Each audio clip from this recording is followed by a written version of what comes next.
তাই নয়, মাশরাফিও কিন্তু হয়তোবা খেলতে পারে। সাকিব আল হাসানের বিপিএল খেলার কোনো সম্ভব মাঠের বাইরে আলোচনা হয়। আসসালামু আলাইকুম সবাইকে, কেমন আছেন সবাই? ওয়েলকাম করছি মাই ফেসবুক পেজ ও ইউটিউব চ্যানেলে। আপনারা সবাই জানেন আগামীকাল থেকে শুরু হচ্ছে বাংলাদেশ প্রিমিয়ার লিগ বিপিএল এর 11তম আসর। আসলে এই 11তম আসরে সাকিব আল হাসান এবং মাশরাফি বিন মুর্তজার খেলার সম্ভাবনা 0% বলতেছে মানুষজন।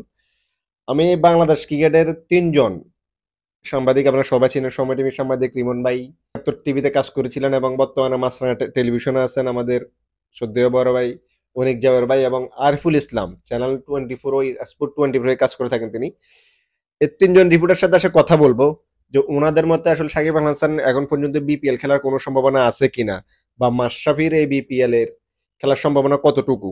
আমি এটা আপনাদের ভিডিওর মাধ্যমে চেষ্টা করবো দেখানোর জন্য। আসসালামু আলাইকুম, কেমন আছেন? ওয়ালাইকুম আসসালাম, আলহামদুলিল্লাহ ভালো আছি। যদি বলি বিপিএল নিয়ে, বিপিএল শুরুটা কেমন হচ্ছে আসলে বাংলাদেশে, কেমন দেখতেছেন এখন পর্যন্ত?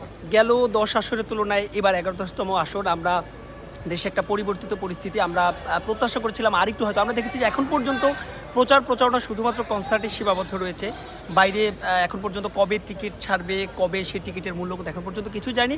খুব একটা ব্যতিক্রম দেখছি না গেল 10 আসরের তুলনায় 11তম আসরে। এখানে স্লোগান দিয়েছে এসো দেশ বদলাই, এসো পৃথিবী বদলাই। আসলে বিপিএল কি আগের 10 আসর তুলনায় 11 আসরে কিছুটা বদলাবে কিনা? মাঠের ক্রিকেটের কথা যদি একটু বলি, এটা তো আসলে খেলা শুরু না হওয়া পর্যন্ত আসলে ওভাবে বলা যায় না। প্রতি বছরে আসলে উইকেট নিয়ে কথা হচ্ছিল, কারণ দর্শকরা গাছের টাকা খরচ করে টি20তে তারা রান দেখতে আসে। শেষ পর্যন্ত আপনি যতই আয়োজন করেন, যদি মাঠে রান না হয় এবং যদি ওরকম খুব বেশি প্রতিদ্বন্দ্বিতামূলক ক্রিকেট না হয়, তাহলে আসলে ওইভাবে মন্তব্যটা করা যাবে না। শুরু হলে হয়তো আমরা বলতে পারবো। যদি একদম একটা কথা বলি, এটা শুধু আমার কথা না, মোটামুটি বাংলাদেশ ক্রিকেটের যারা ক্রিকেটার আছে, হয়তো আপনার মনে প্রশ্নটা আছে। বিপিএল শুরু হয়ে যাচ্ছে, সাকিব আল হাসান দেশে আসতে পারে নাই। তো আমাদের বাংলাদেশ ক্রিকেটের দিন শেষে সাকিব আল হাসান যে একটা এল ক্লাসিকো হয়, এটা হওয়ার সম্ভাবনা খুবই কম। সাকিব ছাড়া বিপিএল কেমন হবে? আপনি বলছিলেন সম্ভাবনা খুবই কম, আমি বাস্তবতা মেনে কোনো সম্ভাবনাই দেখছি না এই পরিবর্তিত পরিস্থিতিতে। শুধু যে সাকিব নেই তাই নয়, মাশরাফিও কিন্তু হয়তোবা খেলতে পারছেন না। আমার প্রশ্নটা হচ্ছে এই দুজন, অর্থাৎ সাকিব এবং মাশরাফি দুজনই কিন্তু এই যে আমরা 5ই আগস্ট যে পরিবর্তিত একটা পরিস্থিতি হলো, একটা গণ অভ্যুত্থান, তারপরে কিন্তু ড্রাফটটা হয়েছে, তারা কিন্তু তারপরের সেই ড্রাফটের দলে ছিল। শেষ পর্যন্ত তারা খেলতে পারছে না। জানি যে সাকিব আল হাসান 17 বছরের বেশি বাংলাদেশ দলকে সার্ভ করেছে, তার একটা বিশাল ফ্যান বেজ রয়েছে। এর প্রভাব তো অবশ্যই দর্শকদের মধ্যেও পড়বে, বিপিএলের মানের মধ্যেও পড়বে, এবং এটা নিশ্চিত যে যেহেতু সাকিব মাশরাফির মতো তারকা নেই, বিপিএল যে কিছুটা হলেও রং হারাবে এই ব্যাপারে আসলে কোনো তর্ক নেই। কিছুটা বলতে একদম যেটা স্টেট কথা, সাকিব আল হাসান ছাড়া বাংলাদেশ ক্রিকেটের ব্যান্ডগুলো অনেকটা কমে গেছে, অনেকগুলো সিনিয়র ক্রিকেটার নাই আসলে। বিপিএলে আসলে ব্যান্ড ভ্যালুকে আগের থেকে অনেকটা কমে যাবে কিনা সাকিব আল হাসানকে ছাড়া? দেখেন, শুধুমাত্র যে সাকিব আল হাসান তাই নয়, বিপিএলের একই সঙ্গে দেখবেন আপনি আইএল যে টি20 হচ্ছে, তারপরে বিগ ব্যাশ হচ্ছে, সব কিছু মিলে সাউথ আফ্রিকার যে টি20 লিগ, সব কিছু মিলে অনেক বেশি এই স্লটে আসলে ফাঁকা, যে কারণে এই সময় করা হচ্ছে। ব্র্যান্ড ভ্যালু তো অবশ্যই কমবে, দর্শকদের উন্মাদনাও কমবে, এই ব্যাপারে আসলে কোনো সন্দেহ নেই। তবে সব শেষে আসলে মাঠের খেলাটাই আসল। যদি আপনি ওইভাবে প্রতিবারই বিপিএল নিয়ে কিন্তু আমরা দেখি যে নানা ধরনের আলোচনা সমালোচনা হয়। গেলবারের বিপিএল নিয়েও ইমরান তাহিরের একটা মন্তব্য নিয়েও কিন্তু একটা হ্যাপেনিং সংকট তৈরি হয়েছে। সব মিলিয়ে আসলে আলোচনা সমালোচনা আছে। তবে আমার মনে হয় যে বিসিবি চেষ্টা করছে, তবে শেষ পর্যন্ত আসলে দেখার বিষয় তারা কতটুকু করতে পারবে। কিন্তু বাস্তবতা হচ্ছে গেল 10 আসরের তুলনায় এখন পর্যন্ত খুব একটা ব্যতিক্রম আমি দেখছি না। একদম শেষ প্রশ্ন, আসলে বিসিবি কি চাইলে কোনোভাবে পারে না সাকিব আল হাসানকে দেশে নিয়ে আসতে? এটা আসলে যে শুধুমাত্র বিসিবির কল তাই নয়, এটা সরকারেরও একটা কল রয়েছে। এখানে অনেকগুলো আসলে জটিলতা রয়েছে। জানি যে সাকিব আল হাসান মামলার আসামি এবং হত্যা মামলার আসামি। সব মিলিয়ে আসলে বিসিবির জন্য কাজটা খুব একটা সহজ নয়, কারণ তাই যদি হতো তবে সাউথ আফ্রিকার বিপক্ষে সে হয়তো আসতো। এখানে আসলে বিসিবির কতটুকু সদিচ্ছা রয়েছে এই প্রশ্নটাও কিন্তু এসেই যায় দিন শেষে। ধন্যবাদ ভাই, আসসালামু আলাইকুম। অনেক অনেক ধন্যবাদ ভাই, আসসালামু আলাইকুম, কেমন আছেন? এই তো আলহামদুলিল্লাহ আছে। বিপিএল এখন পর্যন্ত স্লোগান দিয়ে শুরু হলো এসো দেশ বদলাই, এসো পৃথিবী বদলাই। আপনার কি মনে হয় গত 10 আসরের তুলনায় 11তম আসরে বিপিএল কিছুটা বদলাবে কিনা? বিপিএলকে যত বছর ধরে দেখছি তার মধ্যে এবার বিপিএলটা একটু ব্যতিক্রম, কারণ নতুন ক্রিকেট বোর্ডের অধীনে প্রথমবারের মতো বিপিএল অনুষ্ঠিত হচ্ছে, এবং এই বিপিএলটা কিন্তু আগের বারের তুলনায় অনেকটা ব্যতিক্রম। এই কারণেই বলছি, কারণ গণ অভ্যুত্থানের পর নতুন একটা সরকার এসেছে, অন্তর্বর্তীকালীন সরকার, তাদের তত্ত্বাবধানে কিন্তু এবার বিপিএলটা অনুষ্ঠিত হচ্ছে। আর সবচেয়ে যে বড় বিষয়টা হচ্ছে এই বিপিএলকে কিন্তু ঘিরে ছাত্র আন্দোলনটাকে ফুটিয়ে তোলার একটা প্রয়াস বিসিবির মধ্যে আছে, এবং অন্তর্বর্তীকালীন সরকারও কিন্তু এই ছাত্র আন্দোলনটাকে বিপিএলের মাধ্যমে ফুটিয়ে তুলতে চায়, এবং সারা বিশ্বে এই যে ছাত্রদের যে আন্দোলন, এই আন্দোলনের সত্যি ঘটনাটা তারা কিন্তু তুলে ধরতে চায়। সে কারণে আমার কাছে মনে হয় যে গত যতদিন ধরে বিপিএল হয় তার মধ্যে এবারে বিপিএলটা একটু ব্যতিক্রম হবে। মাঠের খেলার কথা যদি বলি, মাঠের খেলায় কিছুটা পরিবর্তন হবে কিনা এবার বিপিএলে? মাঠের খেলায় আমাদের সবচেয়ে বড় যে সংকটটা সেটা হচ্ছে যে বিপিএল হয় কিন্তু বিপিএল জমে না। বিপিএল আসলে জমে না কেন? কারণ উইকেটে রান আসে না। টি-20 কিন্তু 4 ছক্কার খেলা। সেক্ষেত্রে যত বেশি রান আসবে তত কিন্তু খেলা জমবে।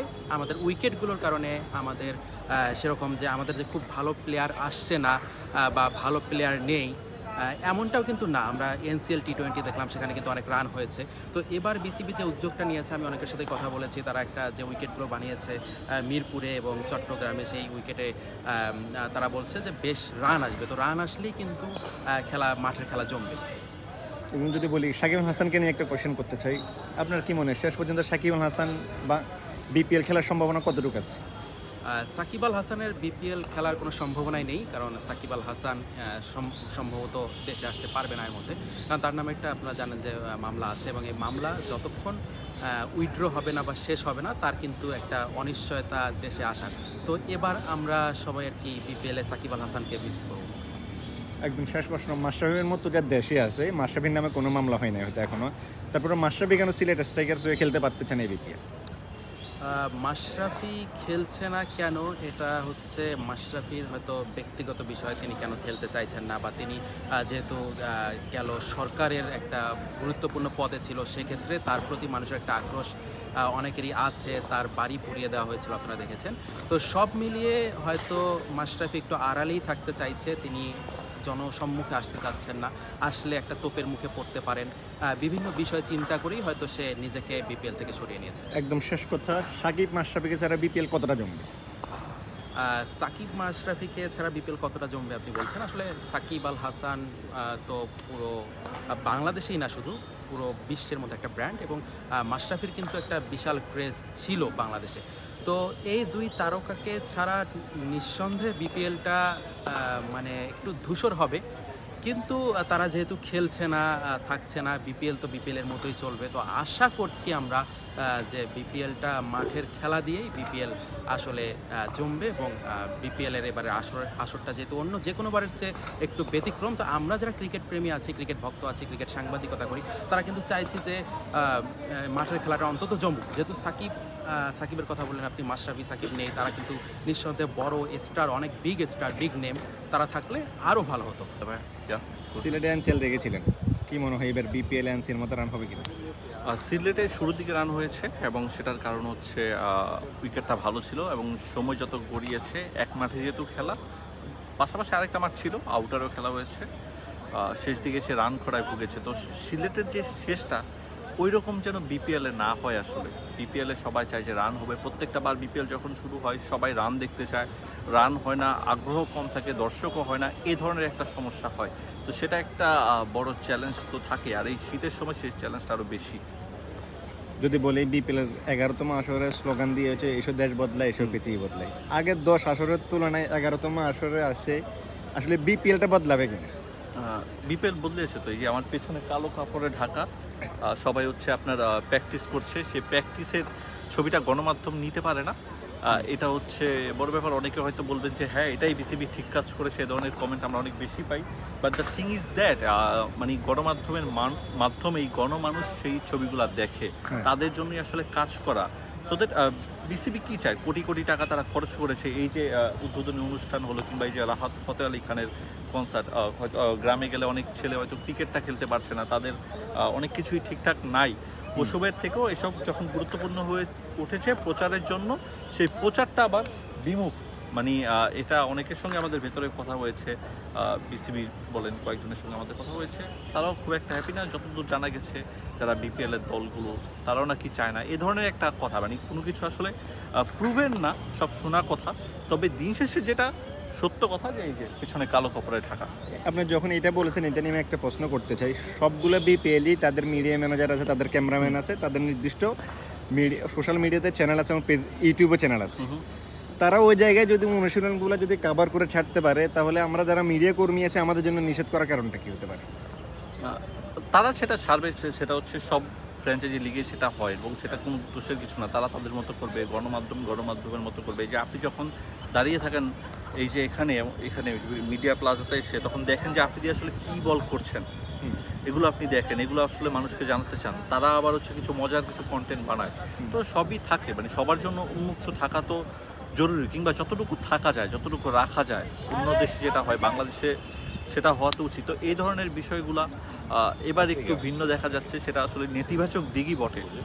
এবার যদি বলি বিপিএল নিয়ে, সাকিব আল হাসান বিপিএল খেলার সম্ভাবনা আপনি কতটুকু দেখতেছেন? আমি আসলে দেখছি না, এখন পর্যন্ত কোনো কিছুই চূড়ান্ত না, আনুষ্ঠানিকভাবে তো কোনো কিছু আসেনি। তবে এখন পর্যন্ত যে ধরনের পরিস্থিতি, তার খেলার সম্ভাবনা নেই, একদমই নেই। আর তিনি মনে হয় না এইভাবে আসবেন। সাকিব আল হাসান যদি বিপিএল না খেলে, আপনারা অনেক জায়গায় নিউজ করেছেন, অনেক গণমাধ্যম গ্রুপ নিউজেন, আমরাও নিউজ করেছি, সাকিব আল হাসান বাংলাদেশ টিমে না থাকাতে বাংলাদেশ টিমের ব্র্যান্ড ভ্যালু অনেকটাই কমে গেছে। এবং সাকিব আল হাসান যদি বিপিএল না খেলে, বিপিএল এর এমনিতে বড় তারকা আসে না বিপিএল এ, সাকিব আল হাসান বিপিএল না খেললে কি ব্র্যান্ড ভ্যালু অনেকটাই কমে যাবে বিপিএল এর?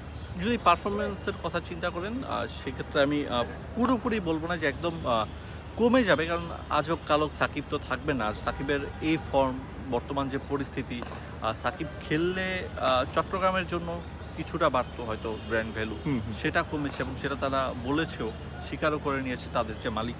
বাট আমার কাছে মনে হয় নতুন ওই যে একটা একটা বোতলে মানে পানি যদি আপনি ফেলে দেন, ওখানে আসলে হচ্ছে কী হয়, অক্সিজেন এসে ভরাট করবে। মানে কোনো কিছু, প্রকৃতি সবসময় শূন্যতা পরিহার করে, তো সাকিব নেই, সেই শূন্যতা পূরণ হবে। ঠিক আছে, অনেকে হয়তো মিস করাটা স্বাভাবিক, তবে খুব যে মোটা দাগে অনেক বেশি কিছু হবে এমনটা না। একদম শেষ প্রশ্ন, সাকিব মাশরাফিকে ছাড়া আপনি বিপিএল কিভাবে দেখতেছেন আপনার চোখে একবার? দেখুন, মাশরাফি এই মুহূর্তে এসে, এই লেভেলে এসে মাশরাফি খুব ভালো কিছু করে ফেলবেন, এটা আসলে যদি করেন সেটা করলে হতো, মানে এটা না বলাই ভালো। মাশরাফিকে ছাড়া, সাকিবকে ছাড়াও বিপিএল হয়, সাকিবকে অবশ্যই অনেকে মিস করবেন, যেটা বলছিলাম কিছুক্ষণ আগে। এবার থিং ইজ দ্যাট, নতুনরা তো সেই জায়গাগুলো নিবে, নতুনদের আর পারফরমেন্স আমরা দেখতে চাই, আমরা জিসান আলমের পারফরমেন্স দেখতে চাই, আমরা আজিজুল হাকিম তার পারফরমেন্স দেখতে চাই, যারা হচ্ছে এনসিএল টি20তে কয়েকটা ভালো ইনিংস খেলেছেন। আর নতুন কিছু বোলারও আসবেন, যারা নিজেদের নামের সুবিচার করতে চাইবেন। তো আমরা ওইদিকে তাকাই, যেটা বাংলাদেশ ক্রিকেটের জন্য আরও বেটার হবে সামনে। একদম শেষ প্রশ্ন, সাকিব তামিমের দুইটা কতটা মিস করবেন এবার বিপিএল? একদম শেষ প্রশ্ন। এটা ভালো যে সাকিব তামিম থাকলে যেটা হয়, মাঠে কে কি খেললো এর থেকে বেশি মাঠের বাইরে আলোচনা হয়, ঠিক আছে, কে কার সাথে হাত মিলালো না, এবার এই ধরনের ঘটনাগুলো মানুষ মজা পায়, মানুষের অ্যাঙ্গেল থেকে মজা পায় আর কি, মানুষ দেখতে চায়, পড়তে চায়, ঠিক আছে। কিংবা আগের দিন থেকে কথা হয় যে সাকিব ভার্সেস তামিম, এটা মিস করা হবে। থ্যাংক ইউ ভাই, আসসালামু আলাইকুম। ওকে, ভিডিওটা কেমন লাগলো জানাবেন। আর আপনারা এখন পর্যন্ত সাকিব আল হাসান ছাড়া, মাশরাফিকে ছাড়া বিপিএল কেমন উপভোগ করবেন? আর এই বিপিএল এ সাকিব আল হাসান ও মাশরাফিকে কতটা সেকশন অবশ্যই কমেন্ট করে জানাবেন। ধন্যবাদ সবাইকে।